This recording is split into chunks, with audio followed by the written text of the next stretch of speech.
রাধে রাধে সবাইকে। আজকে আবার চলে এসেছি বিকেলে।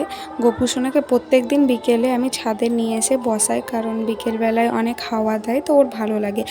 কিছু সময় কাটিয়ে সন্ধে লেগে গেছিলো, আর তারপরে আমি গোপু সোনাকে নিজের সিংহাসনে বসিয়ে আমি সন্ধ্যা জ্বালতে লেগেছি।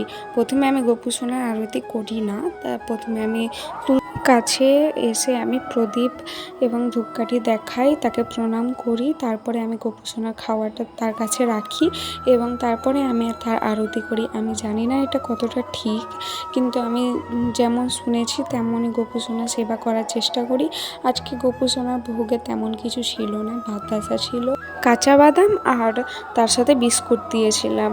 আমি জানি গোপু সোনার সেবা করা নিয়ে অনেক কারোর খারাপ মন্তব্য থাকে। গোপু সোনাকে যখন কিছু ভালো খাবার দেবো তো বলবে কি এটাও ঠাকুর খায়, আর যখন গোপু সোনাকে খেতে দেবো না, মানে বাতাসা কিংবা চিনি এরকম কিছু দেবো, তো লোকজন বলে কি নিজেরা এত কিছু খায় আর গোপু সোনাকে একটু ভালো কিছু দিতে পারে না।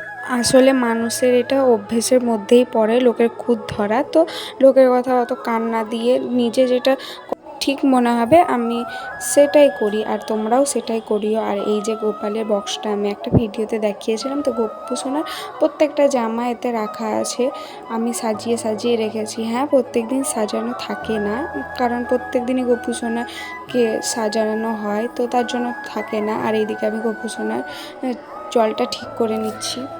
আমি গোপালের ভিডিও পোস্ট করি এবং তার সেবা করি, তাকে ঘরে এনেছি। তো অনেক লোকেরই অনেক মন্তব্য থাকে কি গোপাল তো এখন সবার বাড়িতেই থাকে।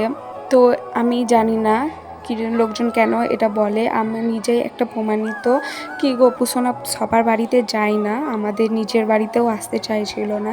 তাকে অনেকবার আনার চেষ্টা করা হয়েছে কিন্তু সে আসেনি। আর এবার গোপু সোনার ইচ্ছে হয়েছে আমাদের কাছে আসবে, তো সে এসেছে, তো আমরা তার জন্য নিজেকে অনেক ভাগ্যবান মনে করি। তবে কিছুতেই আমি বুঝতে পারি না গোপালের সেবাতে লোকের এত অসুবিধে কেন হয়। তার যদি ইচ্ছে করে তো সেও করতেই পারে, অবশ্য নিজের কিছু করার ক্ষমতা নেই কিন্তু পরের খুদ ধরতে আসে, সেই সব লোকের কাছ থেকে অনেকটাই দূরে থাকা উচিত, আমার তো তাই মনে হয়। আর এইদিকে গোপু সোনাকে আবার নিয়ে চলে এসেছি ছাদে। আজকের মতো এইটুকু, টাটা সবাইকে।